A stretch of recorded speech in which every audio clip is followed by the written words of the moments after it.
ప్రియులారా, ప్రార్థన చేసుకుందాం. మమ్మలను మిక్కిలి ప్రేమిస్తున్న పరలోకపు తండ్రి, మీ పరిశుద్ధ పాదములకు స్తుతులు స్తోత్రాలు చెల్లిస్తూ ఉన్నాం. ఈ ప్రాతకాల ఆరాధన మీకు సమర్పించుకుంటున్నాం.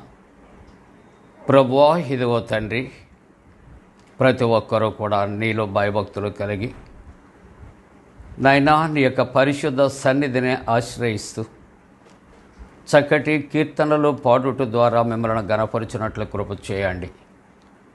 నీ పరిశుద్ధ లేఖనాన్ని ఇట్టి రీతిగా ప్రతిదినము కూడా మేము కలిసి చదువుకుంటానికని, నీ వాక్యాన్ని ప్రార్థనాపూర్వకంగా కలిసి నాయన మేము పంచుకున్నట్లు కృప చేయమని ప్రార్థన చేస్తూ ఉన్నాం.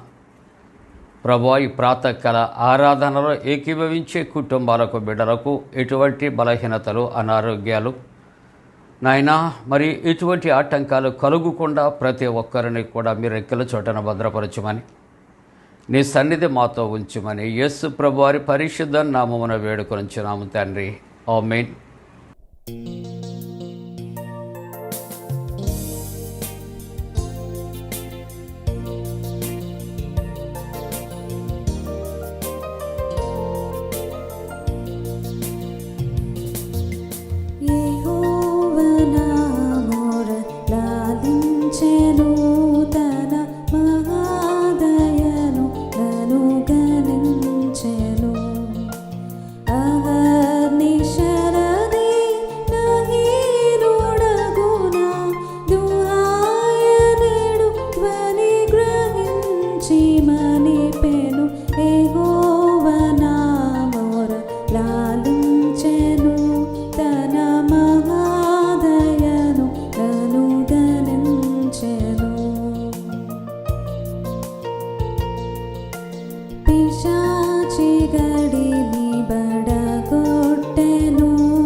తెగించి మృతి కోపగించి పాపపు నెగుల్ దిగుల్ సో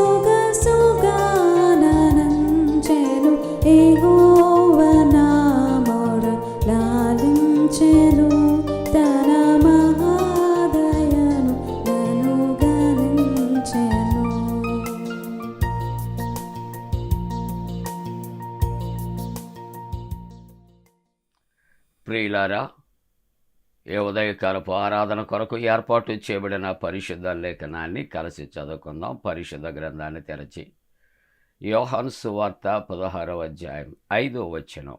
యోహాను సువార్త 16వ అధ్యాయం 5వ వచనాన్ని చదువుకుందాం. ఇప్పుడు నన్ను పంపిన వాని యొద్దకు వెళ్ళుచున్నా.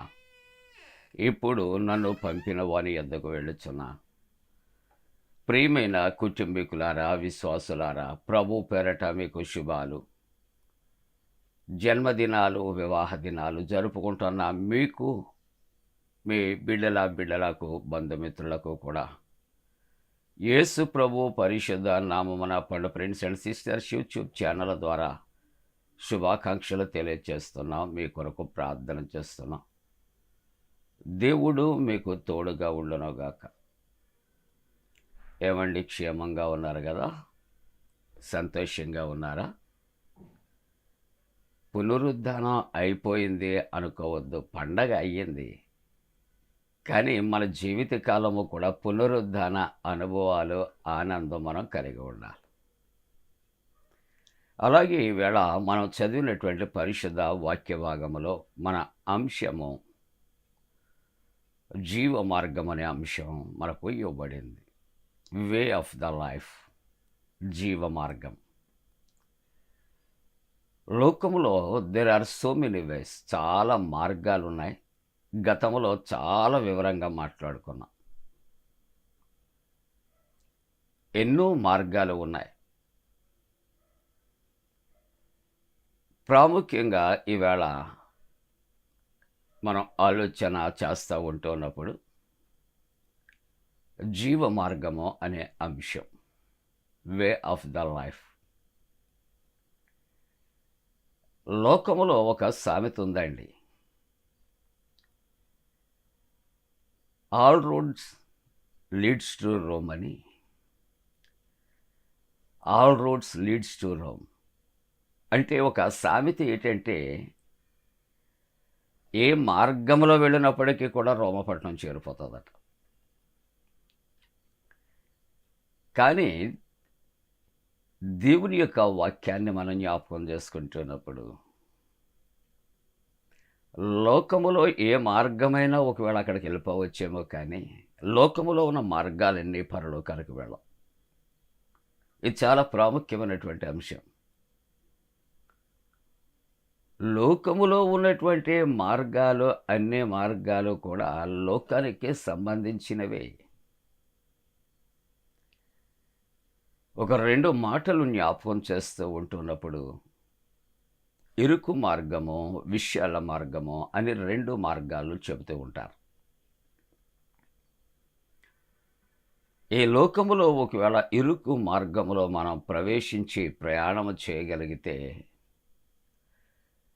ఇరుకు మార్గం అనగా దేవుని యొక్క వాక్యం అంటుంది, ఎవడైనాను నన్ను వెంబడింపగోరినలా తనకు తాను ఉపేక్షించుకొని తన సిలువను ఎత్తుకొని నన్ను వెంబడించాలి. ఈ మార్గం చాలా భయంకరమైన శ్రమలతో కూడినది. లోకములో ప్రతి అడుగు కూడా భారభరితమైనది. శిలువదారి అయినటువంటి ప్రభు కొరకు జీవించాలి అన్నప్పుడు ప్రయాణ మార్గం అంత ఇరుకుగానే ఉంటుంది. ఎక్కడికి వెళ్ళినప్పటికీ మన జీవితాల్లో ఎదురయ్యేది గచ్చపొదలు, ముండ్ల పొదలు, శ్రమలు, శోధనలు, వేదనలు. కానీ మరొక మార్గం ఉంది, విశాల మార్గం. ఈ విశాల మార్గంలో ఎలాగ ఉంటుంది అని ఆలోచన చేస్తే, ధనవంతుడు అంటూ ఉన్నాడు, ఓ మనస్సు తినము, త్రాగుము, సుఖించు, లెట్ us ఎంజాయ్. ఈవేళ కాకపోతే ఇంకెప్పుడండి? ఉన్నప్పుడే ఎంజాయ్ చేయాలి, ఈ వయసులోనే ఎంజాయ్ చేయాలి. చూసారా మార్గాలు? కానీ ఈ మార్గాల్లో జీవించేటప్పుడు చాలా సంతోషంగా ఉంటుంది. అడ్డు అదుపులు ఉండవు. కానీ చివరికి లోకయాత్ర ముగించినప్పుడు ఈ మార్గం ఎక్కడికి తీసుకువెళుతుంది? విశాల మార్గం అంటే నిత్య నరకానికి తీసుకుపోతుంది.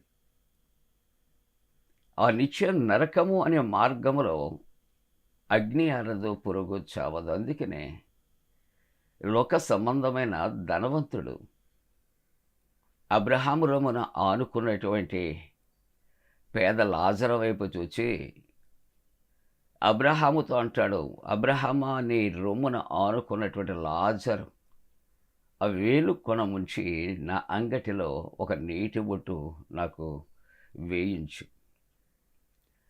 అంటే అగ్ని యొక్క తీవ్రత, భయంకరమైన పరిస్థితి ఎలా ఉంటుందో ఒక్కసారి చూద్దాం.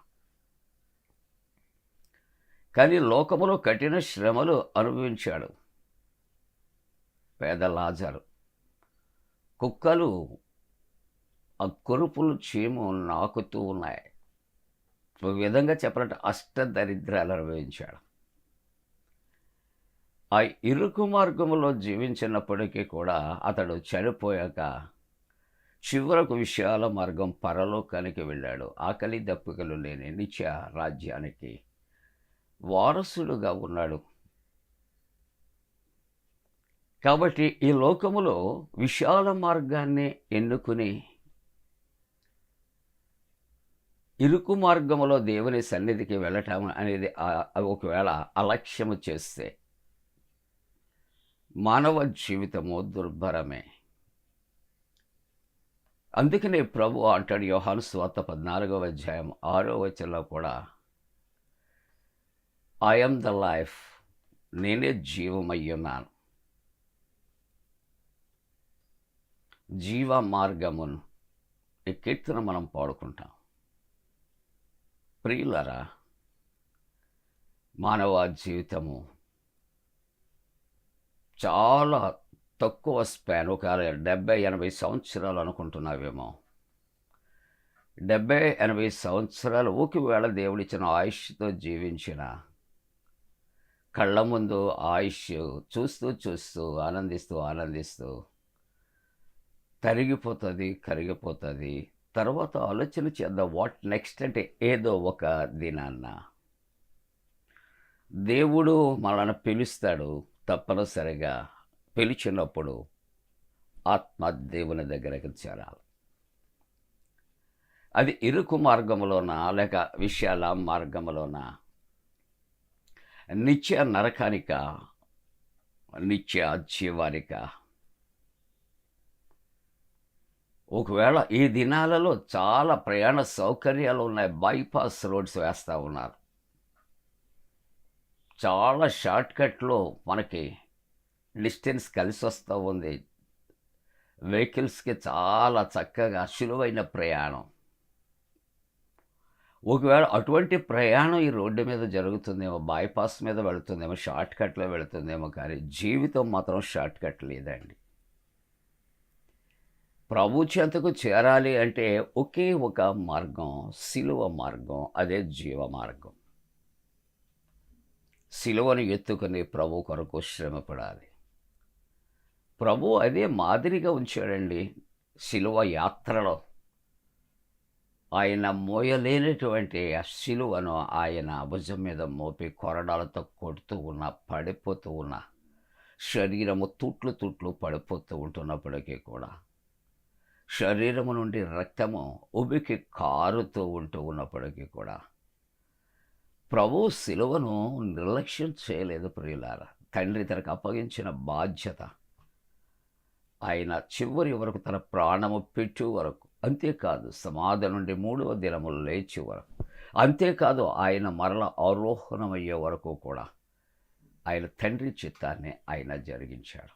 ముగించుకుంటున్న మన జీవితాల్లో కూడా విశాల మార్గాలు కోరుకుంటాం, తప్పు లేదు. కానీ విశాల మార్గం నిన్ను ఎక్కడికి నడిపిస్తావు? లోకములో ఇరుకు మార్గములో ఒకవేళ ప్రవేశిస్తే శ్రమ అయినప్పటికీ కూడా సిలువ వేయబడిన యేసును చూస్తూ ప్రయాణం చేస్తే చివరికైన కుడి పార్శ్వాన మనం అధిరోహిస్తాం, ఆనందిస్తాం. అందుకని వేళ వాక్యము అంటున్నమాట, the way of the life. మన జీవ మార్గం ఎవరు అంటే పునరుద్ధానుడైన క్రీస్తు ప్రభు.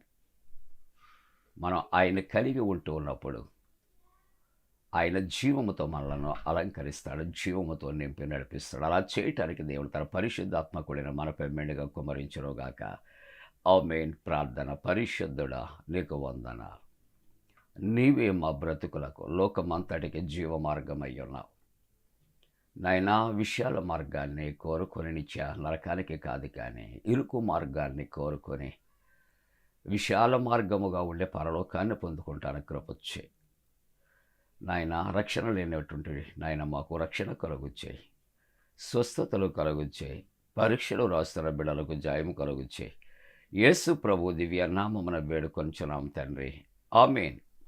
పరలోకమందున మా తండ్రి, నీ నామం పరిశుద్ధపరచబడనుగాక, నీ రాజ్యం వచ్చునుగాక, నీ చిత్తం పరలోకమందున వేర్చినట్టు భూమి అందు నెరవేరునుగాక. మా ఇందిన ఆహారం నేడు మా దయచే, మా ఎడల అపరాధం చేసిన వారికి క్షమించిన ప్రకారముల అపరాధము క్షమించము, శోధంలోని తెక కీడును తప్పించము. రాజ్యము, శక్తి, మహిమ నిరంతరము నీవే ఉన్నవి. ఆమేన్. మన పరమ తండ్రి అయిన దేవుని యొక్క ప్రేమయు, ప్రభువైన యేసుక్రీస్తు ప్రభు కృపయు, పరిశుద్ధాత్మ యొక్క అన్యోన్య సహవాసము ప్రాతకాల ఆరాధనలో ప్రభువుని ఆరాధిస్తున్న ప్రతి కుటుంబానికి తోడుగుండి సంరక్షించి కాపాడునుగాక. ఆమేన్.